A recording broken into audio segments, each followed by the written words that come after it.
Sampurasun Kasadayana. Gubernur Jawa Barat Kang Deddy Mulyadi memang berbeda dengan gubernur-gubernur yang lainnya di Indonesia ya, yaitu dari sepak terjang dia yang memang sangat unik sekali. Dan Kang Deddy memang mendobrak kebiasaan para gubernur pada umumnya ya, yang mana yang saya lihat itu dari tahun ke tahun, dari periode ke periode, gubernur manapun ya, saya lihat gitunya, itu sepertinya seperti personal yang menempati struktur kepemerintahan di suatu provinsi, yaitu sebagai pemimpin puncak struktur di provinsi gitu ya, dari misalnya gubernur, lalu ke wali kota, lantas bupati, camat, lurah, dan lain-lain gitu ya. Nah kan zaman reformasi ini agak berbeda ya, karena gubernur yang dulu kan ditunjuk oleh presiden atau diangkat oleh presiden, sekarang gubernur itu langsung dipilih oleh rakyat, dan setiap calon harus menunjukkan prestasinya di saat katakanlah debat cagup ini ya, ataupun sebelumnya ya harus menunjukkan sepak terjang yang menunjukkan sikap kepemimpinan dan juga ya prestasi-prestasi yang bisa ditunjukkan kepada masyarakat. Nah, kalau saya melihat Deddy Mulyadi, Kang Deddy, terpilihnya dia jadi gubernur bukan sesuatu yang kebetulan, tetapi memang dia seorang politikus yang sudah mempersiapkan jauh lebih daripada cagup. Dia mempersiapkan dirinya untuk terjun ke dunia politik, dan politik itu sendiri kan tahu yaitu sebuah usaha, sebuah sarana tempat kita menyalurkan motivasi, inovasi, ide-ide gagasan kita untuk disumbangkan, dikontribusikan kepada negara dan masyarakat.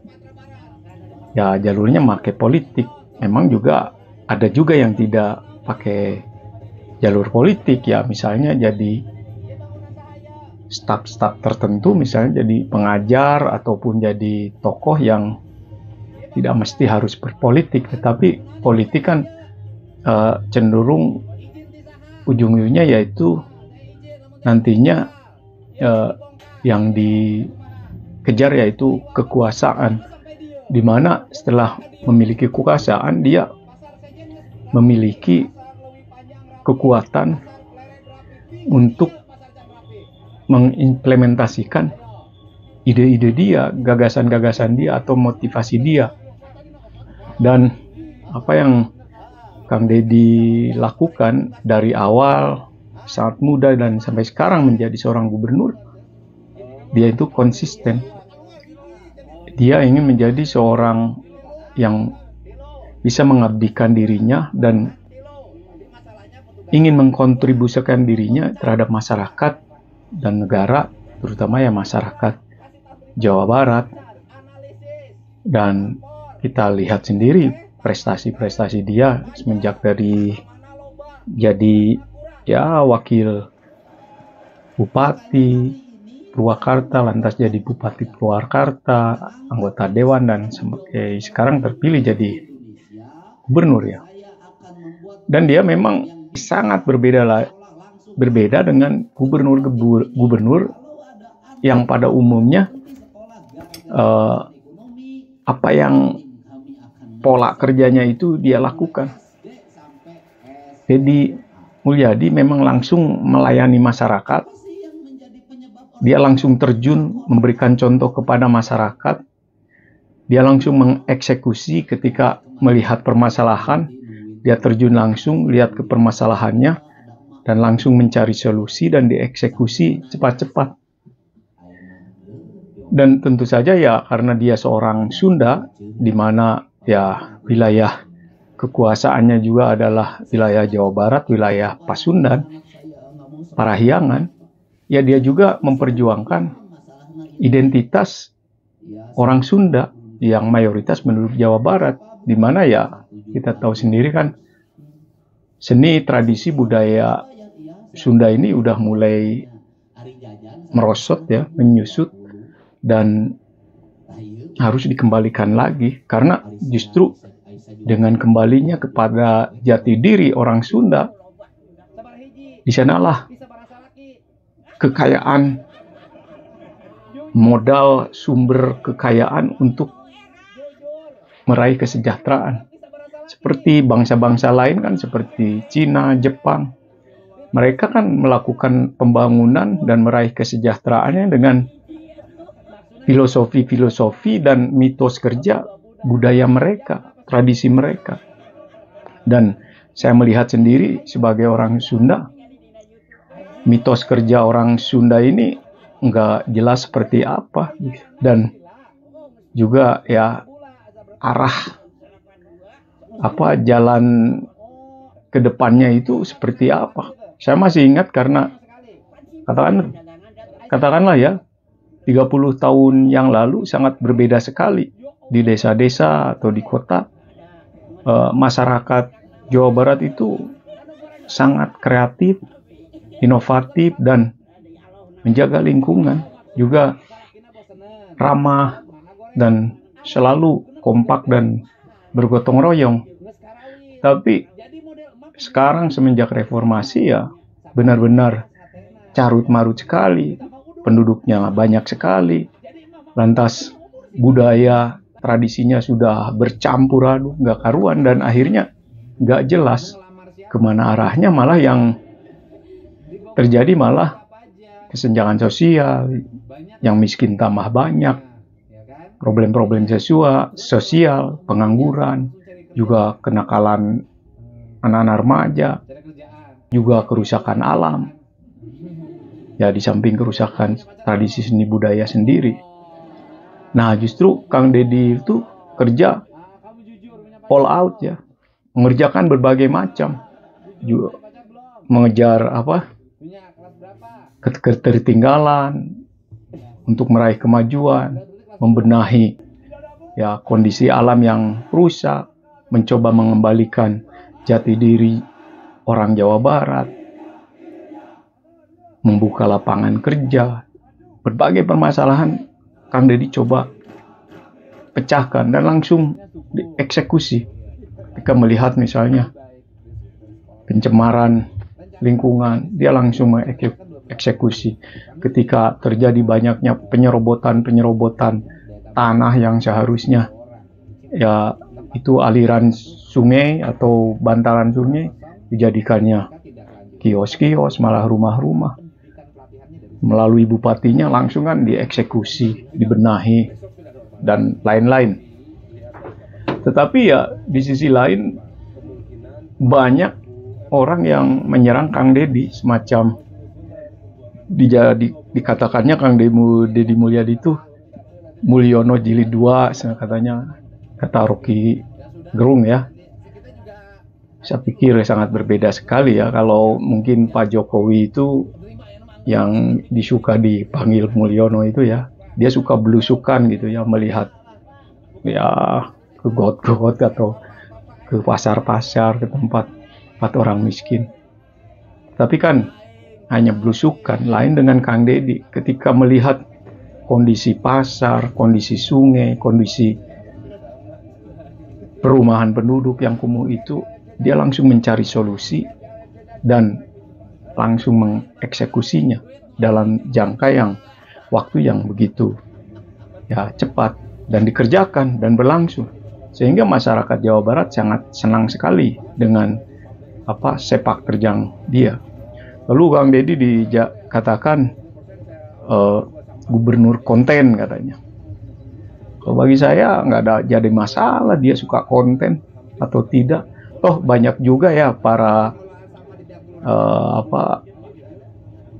gelandangan politik gitu ya yang bikin konten followernya jutaan ya, dan mereka cari popularitas dengan ya buka podcast dengan orang-orang misalnya ternama, lalu interview dan lain-lain. Lalu Kang Deddy melakukan ya audisi atau visual-visual yang sifatnya ya konten ini, di mana dia mendokumentasikan kerja dia di rumah-rumah penduduk, di alam terbuka, belusukan ke sana ke sini, menyapa rakyat, lalu mengeksekusi berbagai macam ya pembangunan ataupun pembenahan. Dan dia dokumentasikan itu untuk menunjukkan kepada masyarakat bahwa kalian juga harus seperti saya begitu. Mari bersama, itu semacam mengajak kita bersama untuk melakukan perubahan ini. Jadi semacam pesan moral ya, yang mana dia sebarkan di media sosial. Pesan moral ini ya terhadap seluruh masyarakat Jawa Barat agar jangan leha-leha, kita kerja bersama. Dan pesan moral ini juga ditujukan pada masyarakat Jawa Barat juga untuk patuh terhadap pelaturan, menjaga lingkungan, jangan sampai buang sampah di mana saja, juga misalnya tentang keluarga berencana. Jadi kalau ingin ya memberantas kemiskinan itu harus juga diberantas dari diri kita sendiri ya, dari keluarga kita sendiri. Jangan sudah tahu miskin anaknya banyak kan.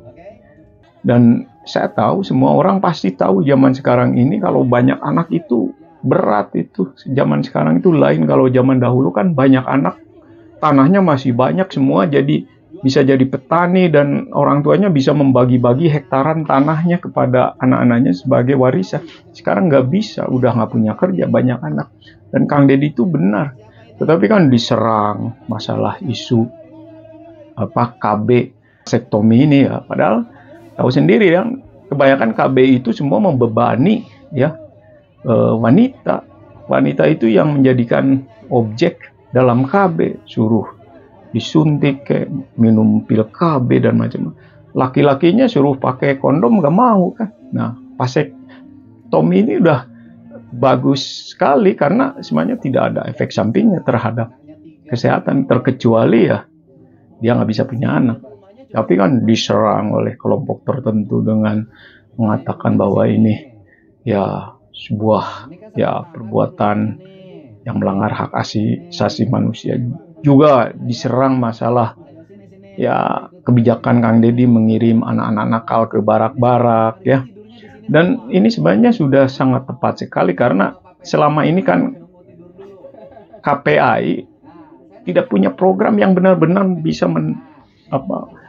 menanggulangi atau mencegah kenakalan remaja, mencegah semua ya apa yang namanya itu yang terjadi kepada anak-anak remaja, baik itu kenakalan remaja atau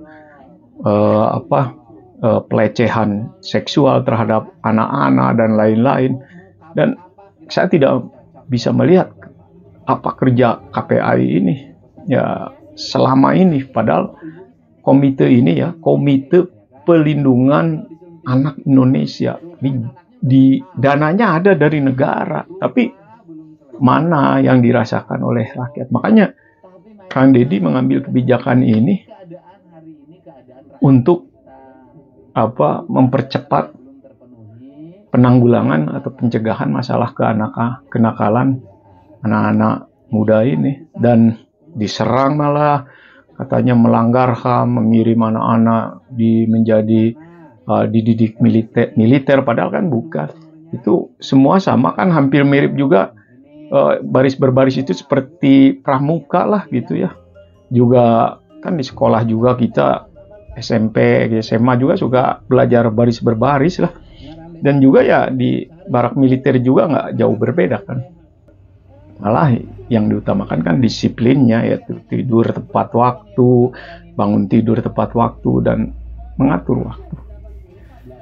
Nah, inilah yang mengatakan gubernur konten ini kan sebenarnya mereka itu ya tidak punya karya apa-apa, hanya bisa menilai orang lain yang berkarya dengan sebutan gubernur konten, tetapi mereka sendiri tidak mampu berbuat apa-apa, hanya mampu teori-teori saja, tapi kontribusinya terhadap masyarakat maupun negara nol besar. Hanya mampu menilai orang lain, memponis orang lain, mengklaim orang lain begitu, tapi dirinya sendiri tidak mampu menciptakan sesuatu atau membuat karya sesuatu untuk masyarakat. Dan masih banyak sekali yang menyudutkan dia. Terus kelompok tertentu juga menyatakan bahwa Kang Deddy ini musyrik gitu, syirik, ya mendekati kemurtad mungkin ya. Dan sebenarnya kayaknya mereka itu takutan kehilangan pengikutnya ya, karena banyak sekali Kang Deddy disukai oleh banyak orang. Berjuta-juta masyarakat Jawa Barat, bahkan dari luar Jawa Barat, seluruh Indonesia menyukai dia. Karena memang seperti saya kembalikan seperti apa yang saya bilang tadi, yaitu memang Kang Deddy Mulyadi itu gubernur yang lain daripada yang lain.